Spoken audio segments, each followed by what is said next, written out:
Dicen que el odio es un fuego que te mantiene vivo en el desierto. Por 10 años fue mi única compañía, la herencia de sangre y cenizas que me quedó después de que me lo quitaron todo. Cada amanecer era un juramento de venganza contra los apaches que masacraron a mi familia y robaron mi tierra. Mi odio era puro, era mi honor. Pero ¿y si tu honor es una mentira? ¿Qué hace un hombre cuando descubre que el fuego que lo calentó por una década fue encendido por el verdadero demonio que debía cazar? Esta no es una historia sobre venganza, es sobre el veneno que bebemos pensando que es agua bendita, y el viaje infernal para encontrar el antídoto antes de que nos pudra el alma por completo. El mundo se deshizo en polvo y furia. La sierra de Chihuahua rugía, un monstruo invisible escupiendo arena y piedras con una furia que parecía personal. El aire, espeso y café, te rasgaba la garganta a cada respiro.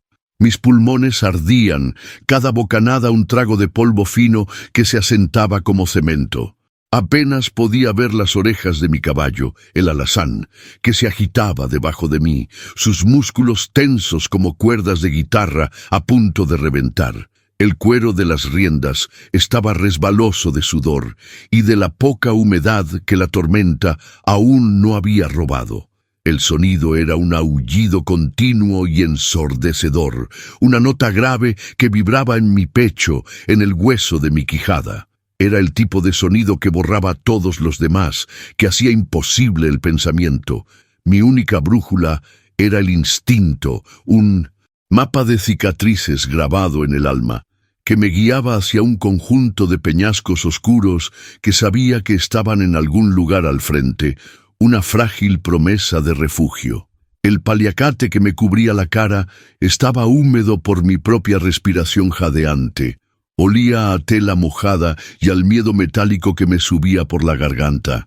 Antes de meternos de lleno, me encantaría saber desde dónde están escuchando esta historia. Es una alegría inmensa saber que estos viajes pueden tocar corazones en tantos lugares diferentes. Déjenme un comentario aquí abajo. Díganme desde qué ciudad me escuchan. Ahora prepárense para conocer la travesía de Damián Alcázar que, a pura garra, superó el odio que lo cegaba. Van a ver cómo la perseverancia en los momentos más oscuros puede convertirse en nuestra mejor herramienta. Órale, empecemos. Cada paso del alazán era una apuesta.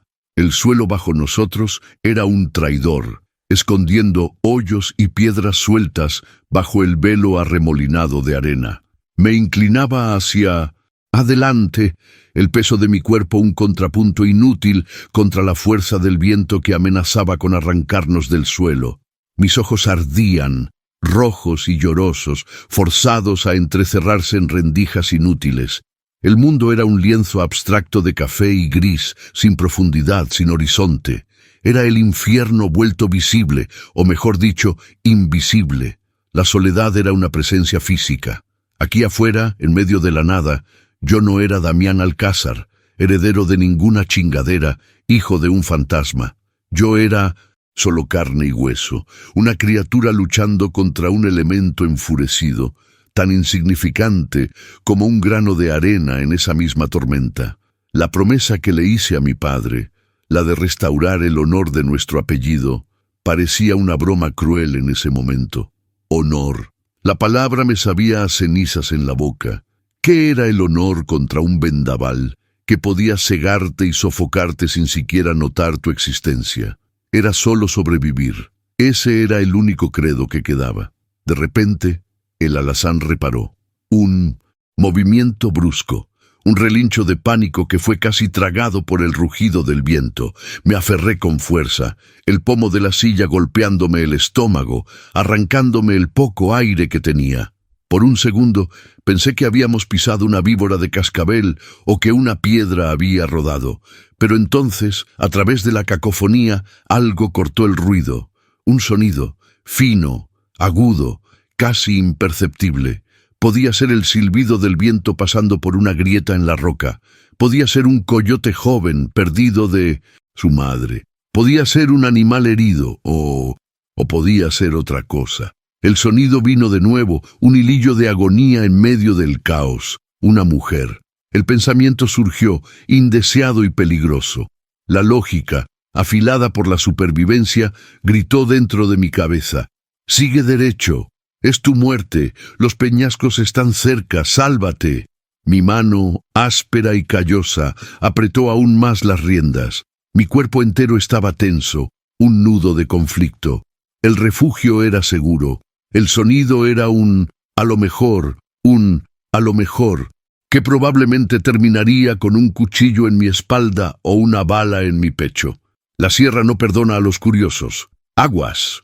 Cerré los ojos por un instante, la arena raspándome los párpados. En la oscuridad autoimpuesta, el rostro de mi padre apareció, no como el recuerdo atormentado de la noche de la masacre, sino como era antes. El olor a tabaco y cuero, el sonido de su risa grave, el peso de su mano en mi hombro.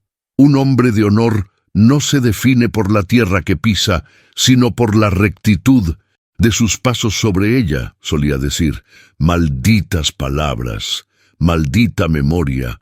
Abrí los ojos, la decisión tomada, un sabor amargo en la boca. Honor, tal vez era eso, o tal vez era pura pendejada. Con un tirón firme y renuente de las riendas, una orden que mi cuerpo dio antes de que mi mente pudiera protestar más, giré al alazán. Dejé atrás la promesa de refugio y me zambullí de vuelta en el corazón pulsante y ciego de la tormenta, cabalgando hacia un sonido que podría ser mi ruina. La tormenta era un laberinto sensorial. Seguir el sonido era como intentar agarrar humo. El viento cambiaba de dirección, trayendo el gemido agudo ahora de la izquierda, ahora de la derecha, a veces pareciendo venir desde arriba. El alazán luchaba a cada paso, su respiración sonando como un fuelle roto a mi lado. Confiaba más en él que en mí mismo. Sus instintos eran más puros. Le susurraba palabras de calma, aunque mi propia calma era una mentira. El sonido me llevó a una ladera rocosa, una pared oscura que apareció de repente en la neblina de polvo, y allí, en la base de la pared, había una grieta oscura, la entrada de una cueva. Un escalofrío recorrió mi espina, un frío que no venía del viento. Era la cueva que mi padre me advirtió que nunca, jamás, me acercara. Algunos lugares guardan espíritus que no deben ser perturbados, Damián. La codicia de los hombres ya ha profanado mucho de esta tierra. Deja ese lugar en paz. Sus palabras resonaron en mi mente, tan claras como si estuviera allí, y en 1960, la boca de esa cueva prohibida, una forma oscura yacía caída, la fuente del sonido.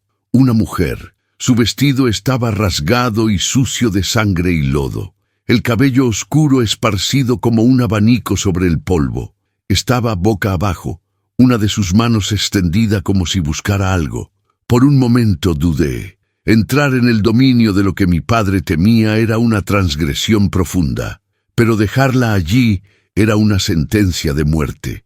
La tormenta la enterraría o los coyotes la encontrarían.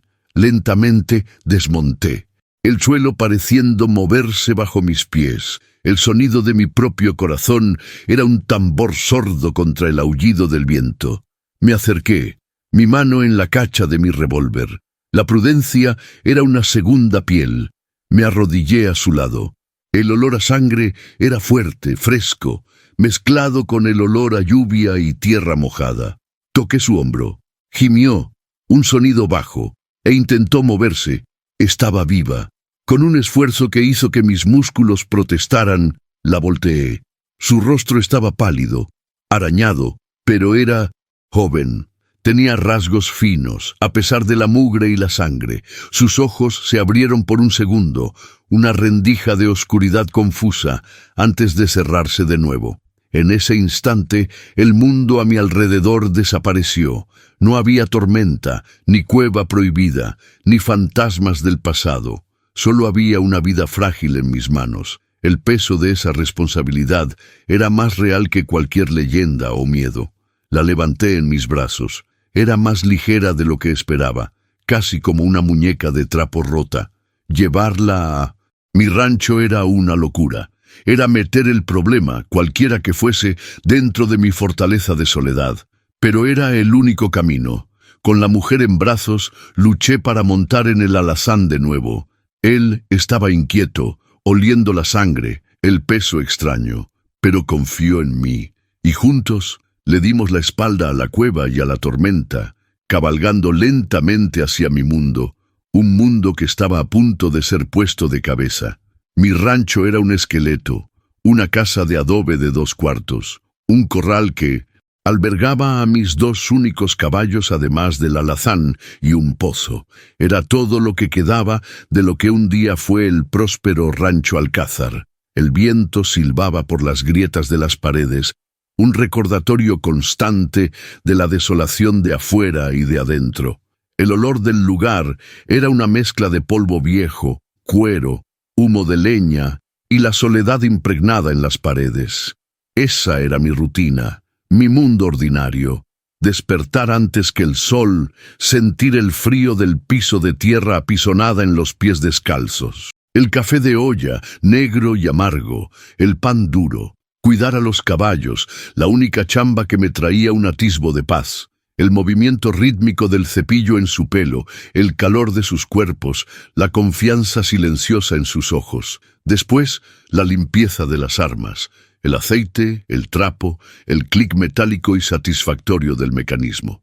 Cada pieza, una promesa de violencia, una herramienta de supervivencia. Y entre estas tareas, el silencio.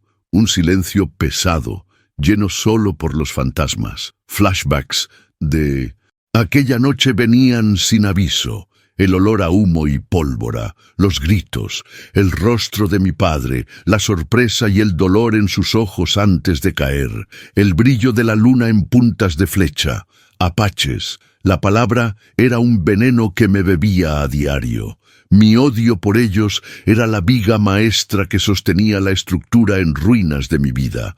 Era el fuego que me calentaba en las noches frías. Creía en ello con cada fibra de mi ser.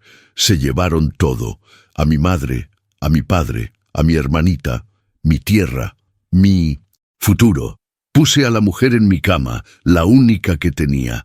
Era un catre simple, con un colchón de paja y sarapes de lana gruesa. Parecía aún más pequeña allí. La fiebre la consumía. Sus labios estaban secos y partidos y temblaba incontrolablemente. Limpié sus heridas como pude. Tenía un corte feo en un lado de la cabeza, probablemente de la caída, y rasguños profundos en los brazos, como si hubiera luchado contra espinas. Mientras la cuidaba, hablaba. Palabras delirantes, susurros febriles en la oscuridad del cuarto, fragmentos de frases, y entonces un nombre, Mina del Espíritu. El nombre me golpeó como un puñetazo en el estómago. El aire se quedó atrapado en mis pulmones. Era la leyenda de mi padre, la historia que contaba en las noches tranquilas, la historia de una mina de plata tan rica que parecía haber sido bendecida por los propios espíritus de la sierra. Una mina sagrada, escondida de los ojos de la codicia. Mi padre nunca la buscó. Decía que le pertenecía a la sierra. Pero para mí, la leyenda se había vuelto una obsesión. La plata de esa mina era mi única esperanza. Con esa lana podría comprar de vuelta las tierras de los Alcázar, podría contratar hombres, reconstruir, restaurar el honor de mi padre. La mujer en mi cama, una extraña atraída por la tormenta, era la primera persona, además de mi padre, que yo oía pronunciar ese nombre. El destino o el mismísimo diablo acababa de tocar a mi puerta. El rechazo al llamado fue inmediato, un reflejo nacido de años de aislamiento. Este no es mi problema. La voz en mi cabeza era dura, pragmática. Cuídala hasta que pueda irse y luego olvídate. La mina es un cuento de hadas, una trampa. Por 2 días, mientras su fiebre subía y bajaba como la marea, luché contra la semilla de esperanza que ella había plantado. Me forcé a enfocarme en la rutina, alimentar a los caballos, remendar una cerca, afilar mis cuchillos. Cada tarea era un intento de acallar el nombre que resonaba en mi mente, Mina del Espíritu. El tino, mundo exterior, parecía conspirar para mantenerme atrapado en mi miseria. La tolvanera dio paso a un sol abrasador que cocinaba la tierra, haciendo temblar el aire. El paisaje era inmenso, vacío, un espejo de mi propia alma. Mirar al horizonte era ver la vastedad de mi fracaso. Las tierras que se extendían hasta donde alcanzaba la vista, las tierras que debían ser mías, ahora pertenecían a otro. Un fantasma sin nombre que las compró al gobierno corrupto después de que fueran consideradas abandonadas tras la masacre. Mi debate interno era una guerra silenciosa librada en la penumbra de mi rancho. De un lado, la voz de la razón, curtida por el dolor. La búsqueda de la mina era el sueño de un tonto, una persecución de un fantasma que podría costarme lo único que me quedaba, la vida. Del otro lado, una voz más antigua, más profunda, la voz de mi sangre, del legado Alcázar, la voz que susurraba que el honor exigía acción, que la promesa hecha a un padre muerto no podía romperse. Miraba a la mujer inconsciente en mi cama. ¿Quién era? ¿Cómo conocía la leyenda? ¿Era una carnada? ¿Una trampa enviada por enemigos que ni siquiera sabía que tenía? El miedo y la desconfianza eran compañeros constantes. El olor a hierbas que hervía para sus heridas se mezclaba con el olor a pólvora que parecía permanentemente impregnado en mis manos. Era un conflicto de sanación y violencia dentro de esas 4 paredes. Al tercer día, despertó. Sus ojos, de un café oscuro y profundo, se enfocaron en mí con una claridad que me desarmó. No había miedo en ellos, solo un agotamiento profundo y una pregunta silenciosa. ¿Dónde estoy? Su voz era ronca, débil. En mi rancho. ¿Te heriste en la tormenta? Respondí, mi voz más áspera de lo que pretendía. Nos sentamos en silencio por un largo momento. El único sonido era el crepitar del fuego en el fogón. Me llamo Elena, dijo finalmente. Gracias. Yo solo asentí, incapaz de formular una respuesta. Su gratitud era un peso. Intentó sentarse, y fue entonces cuando el mundo exterior confirmó el dilema. El sonido de cascos, no 1 o 2, varios, moviéndose con la cadencia organizada de hombres entrenados. Mi cuerpo reaccionó antes que mi mente. Estaba de pie, arma en mano, moviéndome hacia la ventana, todo en un único movimiento fluido. El sudor brotó en mi frente, mi corazón martillaba contra mis costillas, espiando por una rendija en la contraventana de madera. Los vi, rurales, la policía montada del gobierno y, liderándolos, un hombre en un uniforme de coronel montado en un imponente caballo negro. El sol brilló en su bigote bien recortado y en el metal de su insignia, y entonces se giró y vi su rostro. El aire fue robado de mis pulmones. El tiempo pareció ralentizarse, el sonido del mundo desapareciendo en un zumbido bajo. Era él, el coronel Morales, el hombre que, según los rumores, había pacificado la región, el hombre que se había convertido en el nuevo dueño de las tierras de los Alcázar. Su rostro, presumido y cruel, estaba grabado en mi memoria desde la última vez que fui al pueblo y lo vi tratando mi antiguo rancho como su feudo personal. Y estaba aquí, en mi puerta. El miedo se transformó en hielo en mis venas y luego en fuego. Miré a Elena. El terror en su rostro era absoluto. Ella sabía quién era. Estaba huyendo de él. En ese instante, la duda se deshizo. La elección estaba hecha. Proteger a esa mujer ya no era una cuestión de caridad u honor vago. Era un acto de guerra contra el hombre que personificaba todo lo que había perdido. Este ya no era mi rancho aislado, era un campo de batalla, y yo ya no era un ermitaño escondiéndome del mundo, era un combatiente. El punto de no retorno no fue una decisión consciente, sino una reacción visceral. Fue el clic del martillo de mi rifle al ser amartillado. Fue el momento en que mi odio finalmente encontró un rostro, y ese rostro estaba a menos de 50 metros de mi puerta. El nuevo mundo comenzó con el sonido de la bota de Morales golpeando mi puerta. Un golpe sordo y arrogante que vibró a través de la madera y el piso de tierra. ¡Abran en nombre de la ley! ¡Sabemos que está ahí adentro! Su voz era grasosa, acostumbrada a dar órdenes y a ser obedecida. Mi cerebro trabajaba febrilmente, analizando la situación. 6 hombres, incluyendo a Morales, todos armados con rifles. Yo tenía mi revólver, mi rifle Winchester y tal vez una docena de balas para cada uno. La ventaja era abrumadoramente de ellos. Luchar allí dentro sería un suicidio. Miré a Elena. Estaba pálida, pero sus ojos ardían con una furia desafiante. «Hay una salida por atrás», susurré, mi voz tensa. «Una ventana en el cuarto. Lleva detrás del corral. Tienes que irte. Ahora». «¿Y tú?», preguntó, su voz un hilillo. «Voy a darles en qué entretenerse». La idea era una locura, pero era la única. La puerta tembló de nuevo, esta vez con más fuerza. Un crujido de madera partiéndose. La reacción fue en cámara lenta. Un ballet grotesco de 1907. Violencia inminente. Mientras Elena se escabullía al otro cuarto, yo aventé la pesada mesa de madera contra la puerta, una barricada frágil. El sonido de mi propia sangre pulsaba en mis oídos, ahogando los gritos de afuera. Tomé mi rifle, el metal frío y familiar en mis manos sudorosas. Respiré hondo, el aire con sabor a polvo y miedo. Mi estrategia era simple: ruido, confusión, tiempo.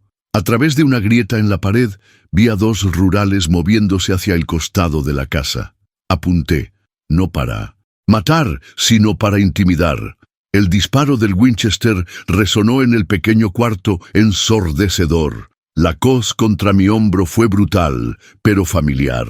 La bala golpeó la pared de adobe a centímetros de la cabeza de uno de los hombres, que se tiró al suelo, gritando. El caos era mi aliado. «¡Está tirando! ¡El cabrón está tirando!», oí gritar a uno de ellos. La puerta explotó en astillas, uno de los hombres de Morales derribándola con el hombro. Disparé de nuevo, esta vez al techo, el polvo y los escombros cayendo sobre ellos, forzándolos a retroceder por un instante precioso. Fue el tiempo que necesitaba. Corrí al cuarto de atrás. Elena ya había pasado por la ventana. Miré hacia afuera y la vi corriendo agachada hacia un pequeño bosquecillo que quedaba a unos 100 metros de distancia. Era rápida, pero no lo suficiente. Morales, desde afuera, la vio. «¡Allí está! ¡Atrápenla!», berreó, su voz llena de un triunfo cruel. La interacción tensa que siguió fue un borrón de adrenalina. Sabía que no podía dejar que la atraparan. Salté por la ventana, cayendo mal, sintiendo un dolor agudo en el tobillo. Lo ignoré. Los tiros comenzaron a zumbar a mi alrededor, levantando pequeñas nubes de polvo donde golpeaban el suelo. El sonido era como el de abejas furiosas pasando cerca de mis oídos. Corrí, cojeando, hacia los caballos en el corral. La única esperanza era la velocidad. El alazán relinchó al verme, sus ojos salvajes de miedo. Mientras yo frenéticamente soltaba las cuerdas, una bala arrancó un trozo de madera del poste del corral cerca de mi cabeza. Las astillas me arañaron la cara. Sentí el calor de la sangre escurriendo por mi mejilla. Logré montar en el alazán y soltar a los otros 2 caballos, un manotazo en sus ancas, enviándolos en pánico en direcciones diferentes, creando una distracción. Me agaché sobre el cuello del alazán, gritándole que corriera, y disparamos fuera del corral hacia Elena. Ella miró hacia atrás, su rostro una máscara de pánico. «¡Súbete!», le grité extendiendo la mano. Sin bajar la velocidad, ella agarró mi brazo y la jalé a la silla detrás de mí. El esfuerzo casi me dislocó el hombro. Por un momento, el mundo se tambaleó peligrosamente. Entonces, con Elena aferrada a mi cintura, cabalgamos. Cabalgamos hacia el desierto, hacia el territorio desconocido, con los tiros y las maldiciones de Morales desapareciendo detrás de nosotros. Mi mundo ordinario, mi fortaleza de soledad, estaba en llamas, y yo era, oficialmente, un prófugo. El primer obstáculo no fue rodeado, fue volado en pedazos, y nosotros estábamos volando con los escombros. La huida fue una prueba febril. Durante días nos movimos bajo el manto de la noche y nos escondimos bajo el sol abrasador, el paisaje implacable de la sierra siendo tanto nuestra prisión como nuestro escondite. La secuencia de desafíos era implacable. El hambre me roía el estómago, un hoyo que la poca carne seca que tenía no podía llenar. La sed era peor, una lija constante en la garganta, haciendo de cada palabra un esfuerzo. El sabor en mi boca era de polvo y desesperación. Mis sentidos estaban en alerta máxima, 24 horas al día. Cada crujido de una rama, cada sombra en movimiento, cada grito lejano de un pájaro hacía que mi corazón se disparara, que mi mano volara hacia el arma. Dormía a sobresaltos, despertando con el pecho agitado, el olor fantasma de la pólvora en el aire. Elena, a pesar de su apariencia frágil, poseía una resiliencia que me sorprendía. Conocía las plantas del desierto, qué raíces guardaban un poco de agua, qué hojas podían masticarse para aliviar el hambre. Se movía con una quietud y una familiaridad con la tierra que contrastaba con mi propia brutalidad de vaquero. Mi monólogo de la adaptación era una conversación constante y silenciosa. Observaba a Elena, observaba cómo leía el terreno, cómo sus ojos se movían, no buscando amenazas de la misma forma que yo, sino leyendo un lenguaje que no entendía. Mi odio por los apaches era una roca sólida dentro de mí, pero no podía negar que sus habilidades de supervivencia parecían similares a lo que siempre oí sobre ellos. La contradicción era una semilla de irritación. Eso lo aprendió en algún lado, pensaba. La desconfianza todavía como un centinela en mi mente. ¿Cómo es que una mujer como ella sabe estas cosas? A poco, pero la necesidad nos forzó a construir una relación. No era amistad, todavía no. Era una alianza forjada en el fuego de la necesidad mutua. No hablábamos mucho. Las palabras parecían un lujo innecesario.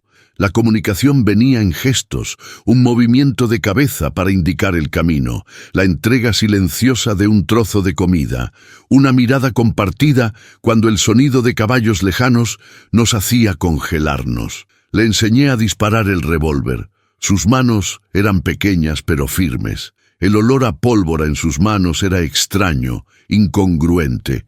Aprendió rápido, y yo aprendí de ella. Aprendí a encontrar agua, a poner trampas silenciosas para animales pequeños, a moverme con más sigilo. Mi cuerpo, acostumbrado al ritmo del rancho, se estaba adaptando. Mis músculos estaban más duros, mi piel más oscura y curtida por el sol. Me estaba volviendo más salvaje, más una criatura de esa tierra inhóspita. Tras casi una semana de fuga, alcanzamos un pequeño oasis, un bolsón de vida verde en medio de la sequedad café. Un manantial burbujeaba de entre las rocas, formando una pequeña laguna de agua cristalina. Parecía el paraíso. Por un día nos permitimos bajar la guardia. El agua fresca en mi piel, lavando días de sudor y polvo, fue como un bautismo. El alivio fue tan intenso que era casi doloroso. Vi a Elena sonreír por primera vez, una sonrisa pequeña pero genuina, mientras sumergía el rostro en el agua.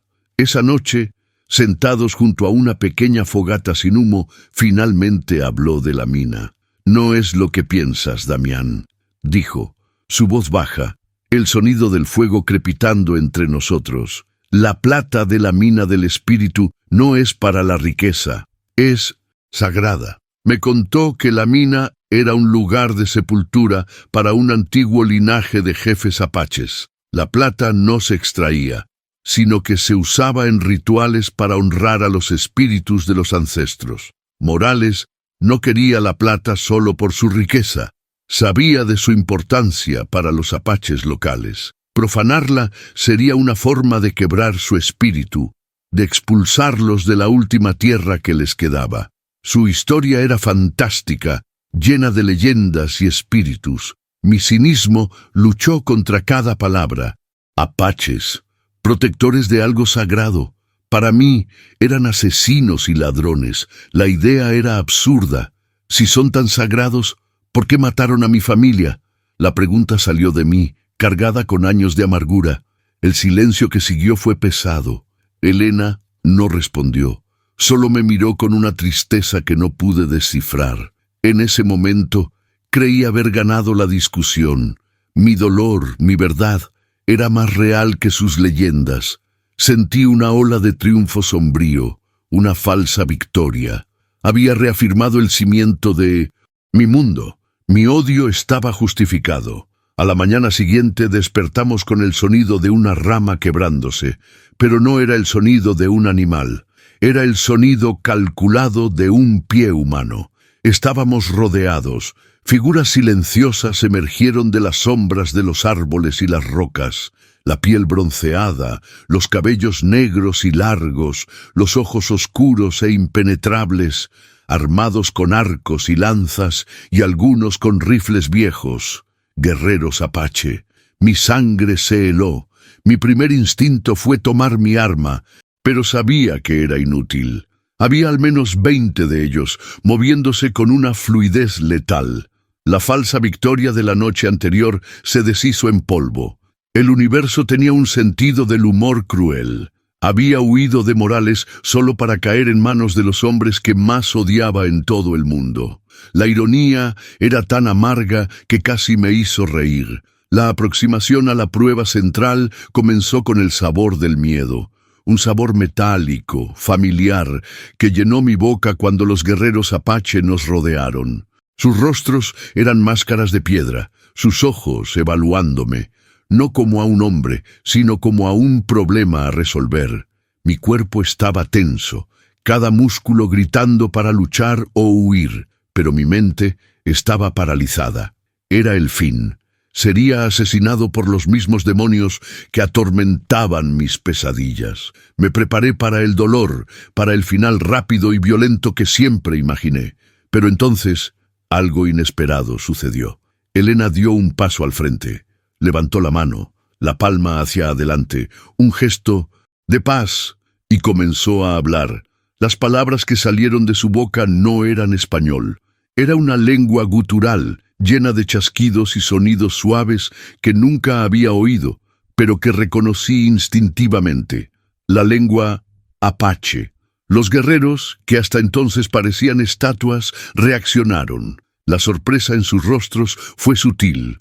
Un leve agrandamiento de los ojos, una relajación casi imperceptible de la mandíbula. Uno de ellos, claramente el líder, le respondió en la misma lengua. La conversación fue corta, intensa. Yo no entendía las palabras, pero entendía el tono. Había urgencia, explicación, súplica en la voz de Elena. Nos llevaron, no como prisioneros a ser ejecutados, sino como algo diferente. Nos quitaron las armas, pero no nos ataron las manos. Nos guiaron a través de cañones y veredas escondidas que yo nunca habría sabido que existían, moviéndose con la eficiencia silenciosa de los fantasmas. El aire aquí era diferente, más frío, olía a pino y a tierra húmeda. El sonido estaba amortiguado, los ruidos del desierto reemplazados por el eco suave de nuestros pasos y el susurro del viento en los árboles. Llegamos a un campamento escondido en un valle protegido, invisible para el mundo exterior. Wickiups, las viviendas tradicionales de ramas y pieles, estaban esparcidas entre los árboles. El olor a humo de leña y comida cociéndose flotaba en el aire. Los niños dejaron de jugar para mirarnos, sus ojos grandes y curiosos. No era el campamento de guerra salvaje que yo imaginaba. Era un hogar. Nos llevaron ante el jefe.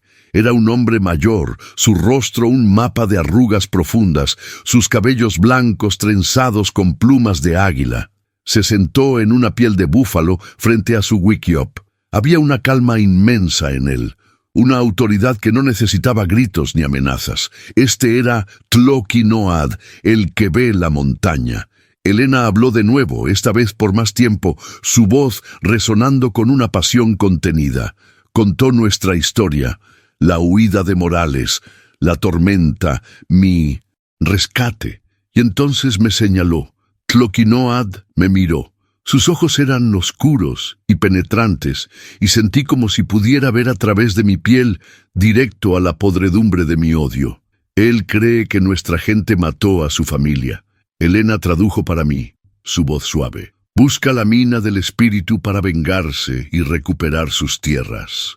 Me tensé, esperando la sentencia, pero Tlöqui-Noad solo continuó mirándome. Entonces habló. Su voz era grave y resonante como el rodar de piedras lejanas. Elena tradujo. La mina que buscas no es un tesoro de plata, es un cementerio, es nuestra memoria. Es el lugar donde descansan los espíritus de nuestros más grandes líderes. Es sagrada. La calma antes de la tormenta en mi alma se rompió. Estaba repitiendo la historia de Elena. Pero entonces vino el rayo que partió mi mundo en dos. El hombre que llamas Morales, continuó Elena, su voz temblando un poco. Nosotros lo conocemos. Él codicia esta tierra.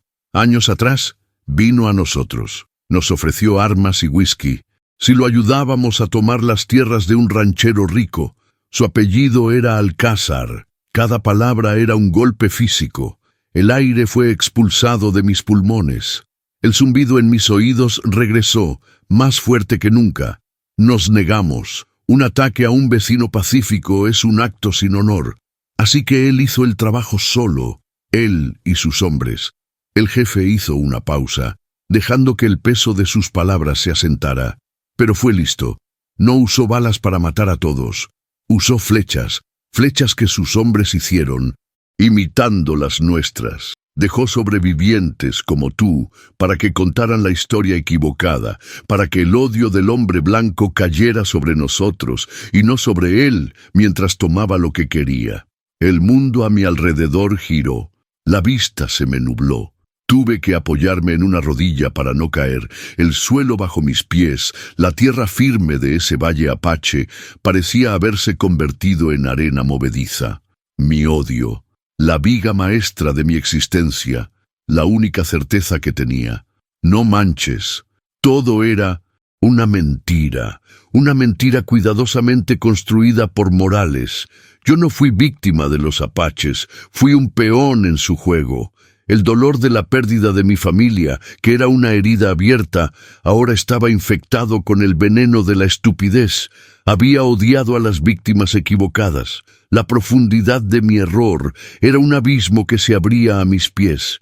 El sonido de mi propia sangre pulsando, el olor a pino, la vista del rostro arrugado de Tlöqui-Noad, todo se mezcló en un remolino de desorientación. Ese momento, el falso clímax, no fue una batalla de tiros, sino la explosión silenciosa de una vida entera de convicciones. Levanté la cabeza y miré a esos hombres que odié por tanto tiempo. Y por primera vez, no vi demonios. Vi hombres defendiendo su hogar, y en sus ojos vi un reflejo de mi propio sufrimiento. La prueba central no sería luchar contra ellos. Sería aprender a vivir con la verdad de lo que me había convertido. Un hombre ciego, alimentado por el odio equivocado, ahora despojado de todo, incluso de la justificación de su propio dolor. El precio del éxito, o de lo que yo pensaba que era éxito, fue la aniquilación de mi identidad, la búsqueda de la mina, el intento de proteger a Elena. Todo eso me llevó a este valle donde mi verdad fue ejecutada. Lo que siguió fueron semanas de deconstrucción dolorosa. Yo era un aliado renuente, un fantasma en su campamento. Mi antigua arrogancia de vaquero era inútil aquí. Mis habilidades eran brutas, ruidosas. Tuve que aprender a callarme, a escuchar, a escuchar el viento, a leer las huellas de los animales, a entender el lenguaje de la montaña que Tloquinoad y su gente conocían como la palma de su mano. Se convirtió en un mentor improbable. No me enseñaba con sermones, sino con silencio y ejemplo. Me llevaba en largas caminatas, señalando una planta, una formación rocosa, el vuelo de un halcón, y me hacía preguntas. ¿Qué te está diciendo la montaña, Damián Alcázar?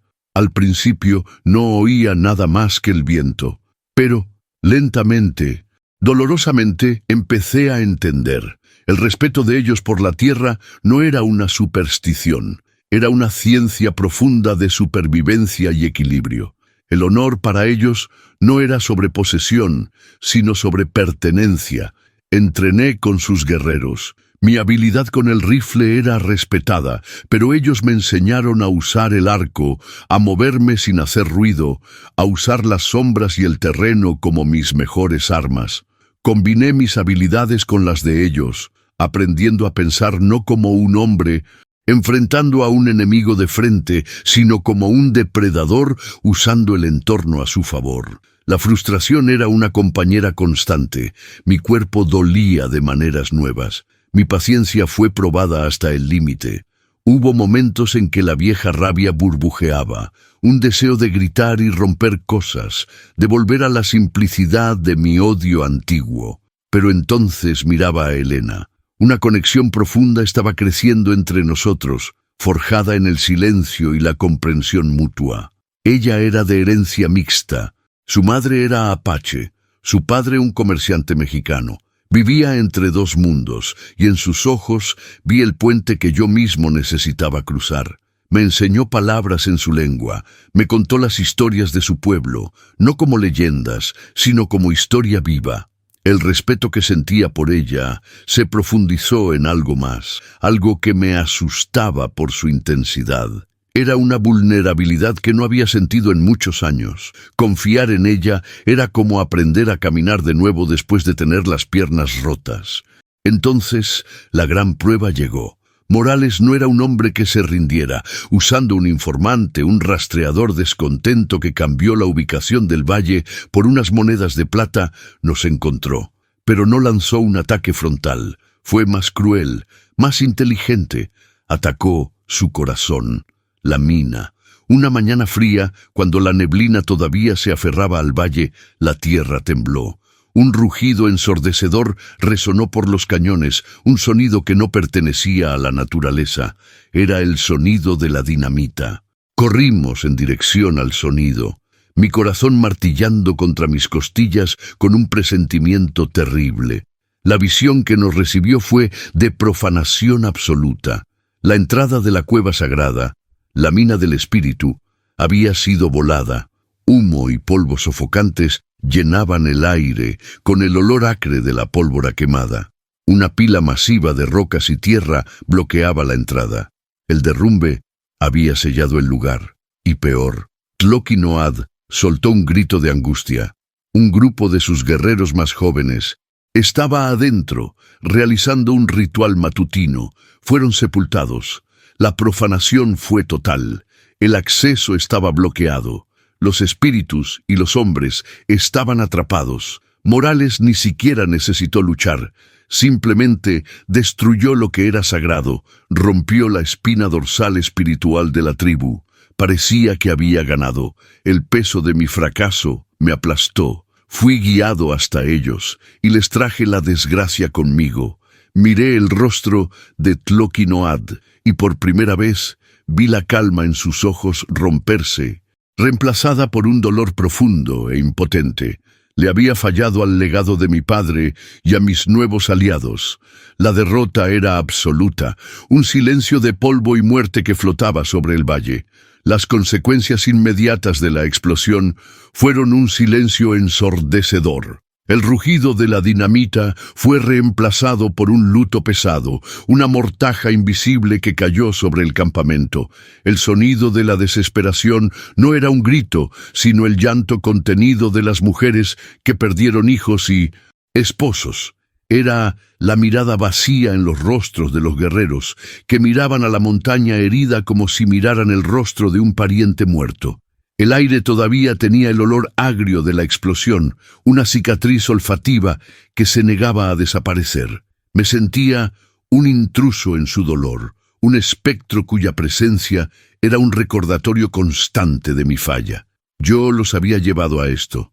Si nunca hubiera encontrado a Helena, si Morales nunca me hubiera perseguido hasta aquí, la montaña seguiría intacta. La culpa era una piedra física en mi pecho, dificultando la respiración. Esa noche me alejé del campamento, incapaz de soportar la atmósfera de luto. Me senté en una roca con vista al valle, el Winchester frío a mi lado. Fue entonces cuando el giro, el verdadero giro, se reveló no viniendo de afuera, sino de adentro. Mi monólogo de la autopsia comenzó. Repasé cada decisión, cada paso que me llevó hasta aquí. La búsqueda de la plata, de la venganza, del honor. Todo eso parecía infantil ahora. Egoísta. Quería restaurar el apellido Alcázar con oro robado de un cementerio. ¿Qué clase de honor era ese? Mi padre nunca lo habría aprobado. Un hombre de honor no se define por la tierra que pisa, sino por la rectitud de sus pasos sobre ella. Sus palabras volvieron, pero esta vez no eran una acusación, sino una llave. Me había enfocado en la tierra, en el rancho, en la herencia material. Pero la verdadera herencia era la rectitud de los pasos, y mis pasos fueron chuecos, guiados por la ceguera del odio y la codicia disfrazada de justicia. La verdad impactante no fue que Morales mató a mi familia, fue que, en mi búsqueda ciega, me estaba convirtiendo en él. Estaba dispuesto a profanar un lugar sagrado para mi propio beneficio. Medí el valor de todo en plata y tierra, igual que él. La única diferencia era mi justificación. Él era el villano obvio. Yo era un villano disfrazado de víctima. El sonido de mi propio corazón latiendo era lo único que podía oír. Tum, tum, tum, tum, como un reloj contando los segundos de una vida desperdiciada. El frío de la noche penetraba mi chamarra, pero el frío que sentía venía de adentro, un vacío. Mi odio, que había sido el fuego que me mantuvo vivo, se extinguió, dejando atrás solo cenizas y el frío amargo del remordimiento. Ya no tenía nada, ni odio, ni propósito, ni honor. Era un cascarón vacío. La desesperación era tan absoluta que la idea de simplemente desaparecer en la noche, de dejar que los coyotes me llevaran, parecía una liberación. Mientras estaba sentado allí, sumergido en mi propia miseria, oí pasos suaves detrás de mí. Era Helena. Se sentó a mi lado sin decir una palabra. El silencio se extendió entre nosotros, pero no era un silencio vacío.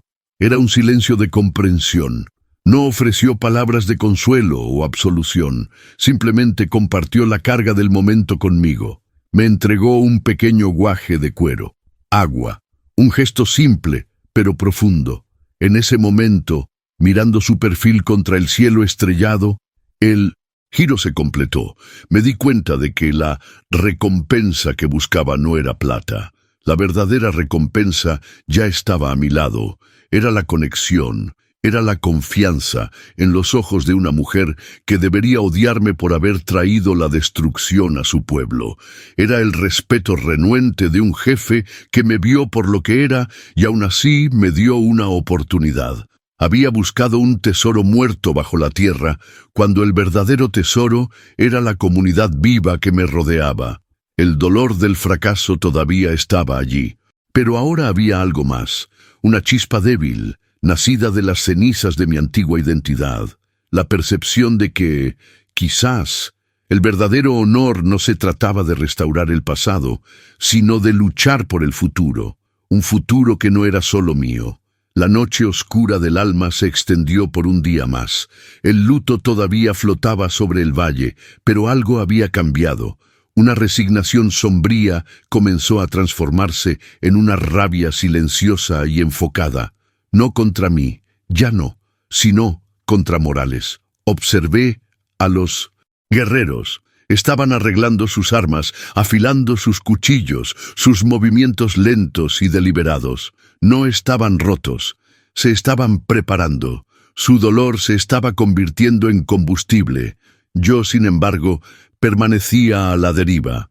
El viejo yo estaba muerto, pero el nuevo yo aún no había nacido. Era un fantasma entre ellos, despojado de propósito. El detonante de la claridad vino de una fuente inesperada.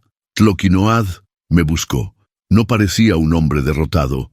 Había una nueva dureza en sus ojos, un fuego frío. Me llevó lejos del campamento a un punto alto con vista a la vastedad de la sierra. «Tu padre entendía esta tierra», dijo, sin preámbulos, su voz calmada pero cortante. «Él sabía que no puedes poseer la montaña, solo puedes ser digno de ella». Me miró. «Morales cree que al sellar la tumba de nuestros ancestros nos mató. Se equivoca. Nuestros ancestros no están en las rocas, están en nosotros, en nuestra sangre, en nuestra memoria, y claman por justicia, no por venganza. Justicia, no venganza». La frase me golpeó con la fuerza de un rayo. Venganza era lo que siempre quise. Se trataba de mí, de mi dolor. Justicia era sobre ellos, sobre lo que era correcto, sobre restaurar el equilibrio que Morales había destruido. «Tú conoces el terreno como un vaquero», continuó Tlöquinoath. «Conoces los cañones, los pasos de ganado, los lugares donde el agua se esconde. Nosotros conocemos las sombras, los atajos secretos, las formas de movernos sin ser vistos. Morales y sus hombres, ellos solo conocen la fuerza bruta, son ruidosos, arrogantes». En ese momento, el cambio de perspectiva ocurrió. La niebla en mi mente se disipó.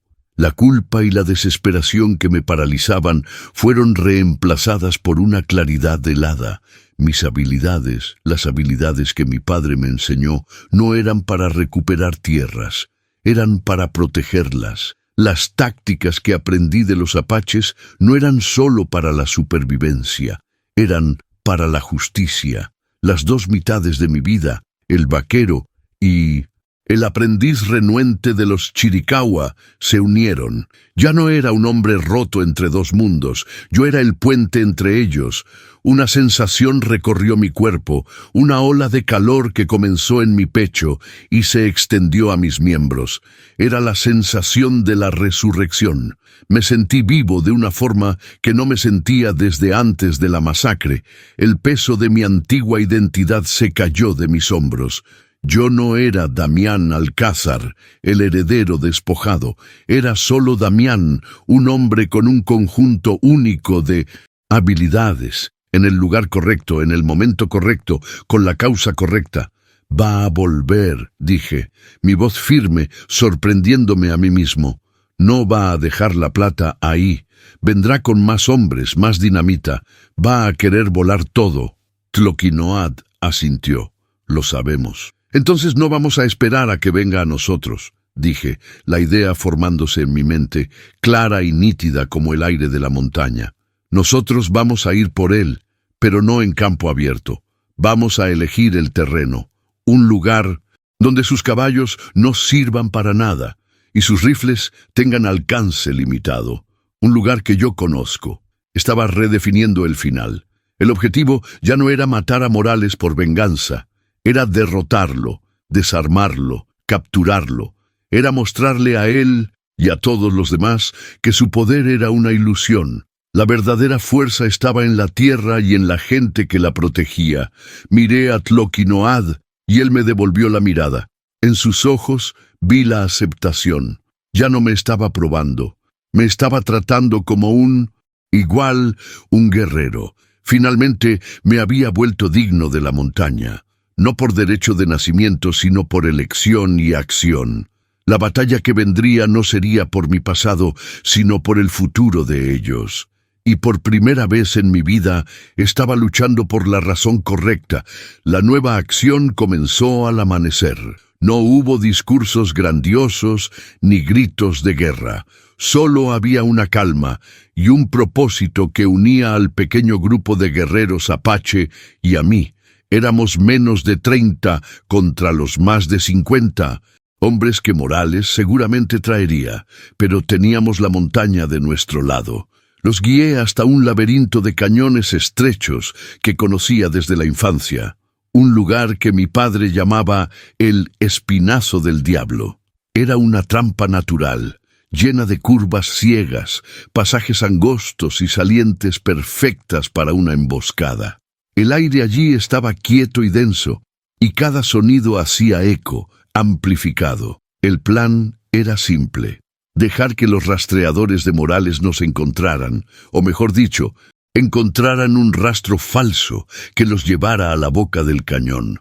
Una vez adentro, los separaríamos y los eliminaríamos en pequeños grupos. La espera fue la parte más difícil. Escondido en una grieta de roca muy por encima del sendero del cañón, observaba la entrada. El sol golpeaba las piedras, el calor subiendo en olas. Podía sentir el sudor corriendo por mi espalda, la textura áspera de la roca contra mis manos. El olor a polvo y ozono llenaba el aire. A mi lado, un joven guerrero llamado Nakai estaba inmóvil como una estatua, su arco en la mano. No cruzamos palabra, no lo necesitábamos. Nuestros propósitos estaban alineados. Mis pensamientos no eran de ira o miedo, eran claros, enfocados en la tarea. Visualizaba los movimientos de Morales, anticipaba sus tácticas. La calma que sentía era profunda, una paz que venía de saber que estaba exactamente donde debía estar, haciendo exactamente lo que debía hacer. Llegaron a media tarde, como sabía que lo harían, una larga columna de el polvo anunciando su aproximación. Morales al frente, arrogante en su caballo negro. Entraron al cañón sin dudarlo, la arrogancia cegándolos al peligro obvio. La señal fue el grito de un halcón dado por Tloquinoad desde un punto más alto. La primera lluvia de flechas cayó silenciosamente desde lo alto. No apuntaban a los hombres, sino a los caballos.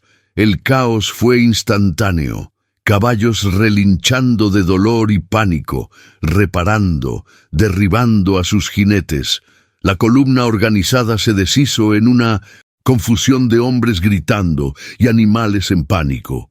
La acústica del cañón lo convirtió todo en una cacofonía ensordecedora. Fue entonces cuando atacamos. La verdadera resolución no fue una batalla, fue una cacería. No los enfrentamos, los hostigamos, golpeando desde las sombras y desapareciendo antes de que pudieran responder.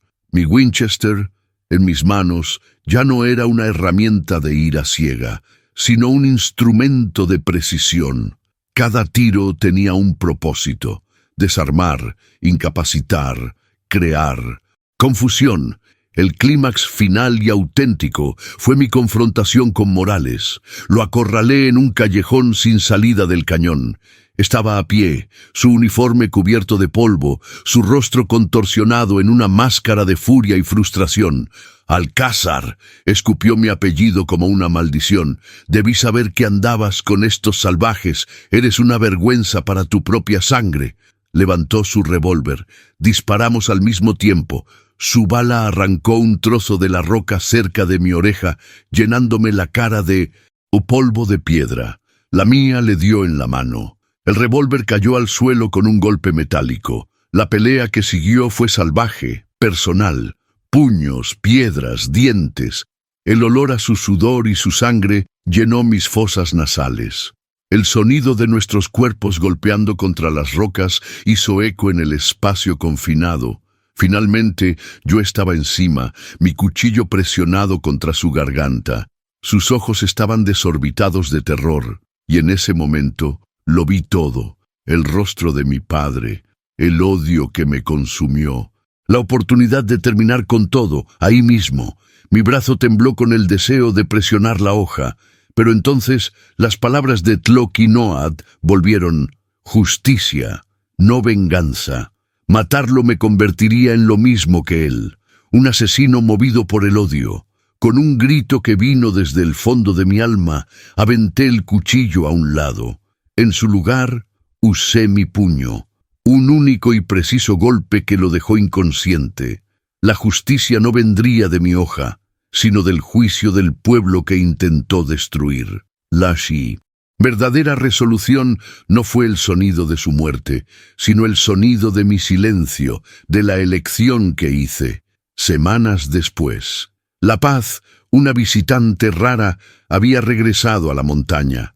El aire de la mañana era frío y limpio, llevando el olor a pino y tierra húmeda. La entrada de la mina del espíritu ya no estaba desfigurada por la violencia. Los apaches, en un esfuerzo comunitario, la habían sellado ritualmente, no con la brutalidad de la dinamita, sino con piedras cuidadosamente elegidas, transformando la cicatriz en un memorial. Era una tumba de nuevo, un lugar de respeto, no de profanación. Yo estaba en una meseta con vista al valle. El sol naciente pintaba las nubes con tonos de naranja y rosa. El mundo parecía nuevo, lavado. A mi lado estaban Elena y Tlokinoad. El silencio entre nosotros era cómodo, un lenguaje propio.